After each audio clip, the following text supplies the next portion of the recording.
We are Gen Z, we are not tolerate this nonsense. भारतीय सैनिकांवर मोठमोठ्याने ओरडणाऱ्या या तरुणीचा व्हिडिओ सध्या सोशल मीडियावर व्हायरल होतोय. हा व्हिडिओ आहे कारगिलमधला. सुरक्षा व्यवस्थेत असलेल्या भारतीय सैन्याच्या जवानांनी गाड्या अडवल्या होत्या. त्यामुळे ही तरुणी रागारागात रस्त्यावर उतरली आणि तिने आर्मीच्या जवानांसोबत हुज्जत घालायला सुरुवात केली. यावेळी तिने भारतीय सैन्याचा अपमान सुद्धा केला. खरं तर ही घटना गेल्या महिन्यातली आहे, पण आता या घटनेचा व्हिडिओ सोशल मीडियावर व्हायरल व्हायला लागलाय. या व्हिडिओवरून आर्मीच्या काही माजी अधिकाऱ्यांनी सुद्धा संताप व्यक्त केलाय. भारतीय सैनिकांना या तरुणीनं अपमानित केल्यामुळे तिच्यावर मोठी टीका व्हायला लागली आहे. जेन झी आता भारतीय सैनिकांचा सुद्धा अपमान करणार का, अशा प्रतिक्रिया आता यायला लागल्यात. कारगिलमध्ये नक्की काय घडलं, या तरुणीने सैनिकांना उद्देशून काय म्हटलं आणि ह्या सगळ्यावर काय प्रतिक्रिया येत आहेत, सगळं जाणून घेऊया त्या व्हिडिओमधून. नमस्कार, मी शार्दूल आणि तुम्ही बघताय बोल व्हिडिओ. व्हायरल होणार हा व्हिडिओ लडाखच्या कारगिलमधला आहे. माध्यमांमधल्या बातम्यांनुसार ही घटना 25 जुलैला घडली आहे. कारगिलच्या मिनीमार्क चेकपोस्ट इथं जोझिला गुमरी मार्गावर भारतीय सैन्याकडून ट्रॅफिक रेस्ट्रिक्शन लावण्यात आलं होतं. माध्यमांमध्ये असलेल्या बातम्यांनुसार त्यावेळी संरक्षण मंत्री राजनाथ सिंग आणि आर्मी चीफ जनरल धीरज सेठ कारगिलच्या दौऱ्यावर होते. आधी दोन्ही व्हीआयपी हेलिकॉप्टरनं जाणार होते, पण खराब हवामानामुळे त्यांना मिनीमार्कच्या चेकपोस्टवरून कारगिलकडे नेण्याचा निर्णय घेण्यात आला. सुरक्षेच्या कारणास्तव पोलिसांनी यावेळी बॅरिकेटिंग करत ट्रॅफिक थांबवलं. तिथंच ही तरुणी अडकली होती. ही तरुणी पर्यटनासाठी कारगिलला आली होती, पण आर्मीनं ट्रॅफिक अडवल्यामुळं तिच्यासोबत अनेकांचा 5 तास खोळंबा झाला. या सगळ्यामुळं ही तरुणी संतापली आणि गाडीतून उतरून ती आर्मीच्या जवानांची हुज्जत घालायला लागली. तिने रस्त्यावर उतरून जोरजोरात ओरडत आक्रमकपणे जवानांशी वाद घालायला सुरुवात केली.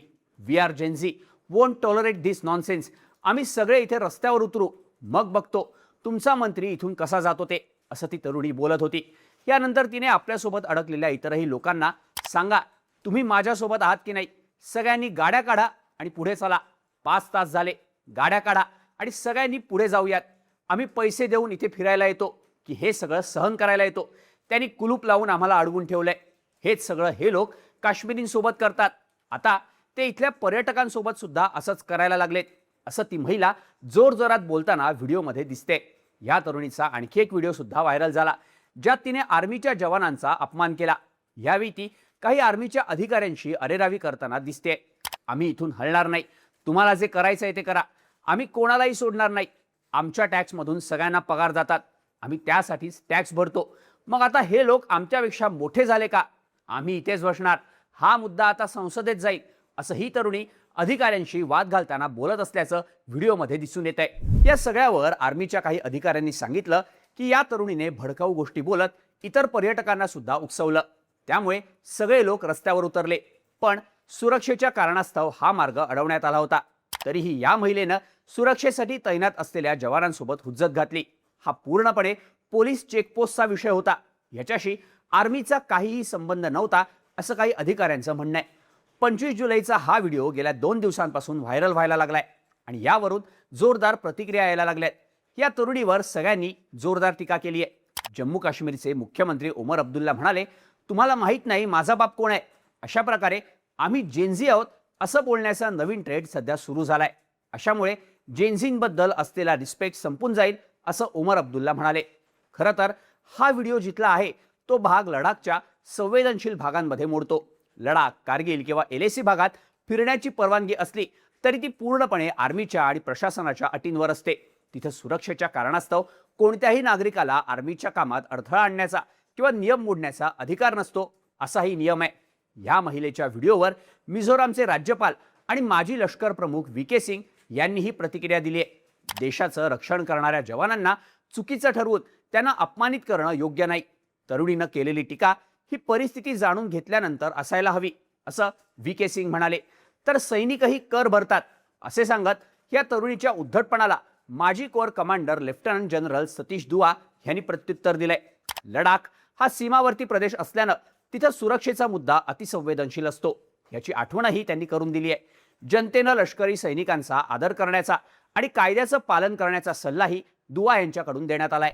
आता मिनामार्क चेक पॉइंट हा प्रत्यक्ष नियंत्रण रेषेवर असलेला भाग आहे.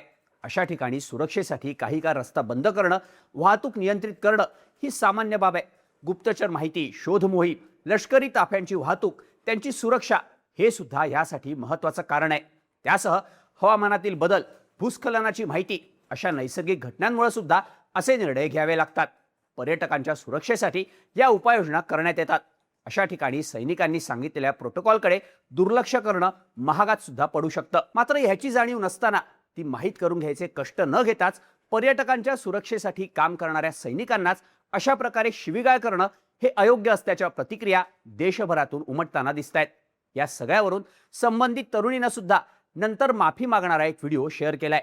मी भारतीय लष्कराचा मनापासून आदर करते आणि आपल्या बोलण्यामुळे जवानांना वाईट वाटेल असा माझा हेतू नव्हता, असं तिने सांगितलंय. ती म्हणाली की त्या दिवशी 3-4 तास वाट बघितल्यानंतर फ्रस्ट्रेशनमध्ये तिच्याकडून चुकीची वक्तव्य झाली. त्यामुळे आपण जे बोललो ते योग्य नव्हतं याची मला जाणीव झाल्याचं तिनं सांगितलंय. माझ्या देशाच्या जवानांनो, मला माफ करा. तिथे माझ्याकडून जी काही चूक झाली त्यासाठी मला खरंच माफ करा अशी विनंती तिनं सैन्याच्या जवानांना केली आहे. पण या जेन्झी तरुणीनं थेट देशाच्या जवानांबद्दल अपमानास्पद भाषा वापरल्यामुळं देशभरातून संताप व्यक्त होतोय. या सगळ्याबद्दल तुम्हाला काय वाटतं? याबद्दलच्या तुमच्या प्रतिक्रिया कमेंट करून नक्की सांगा आणि अशाच माहितीपूर्ण व्हिडिओजसाठी बोलबिडूच्या यूट्यूब चॅनलला सबस्क्राईब करायला विसरू नका.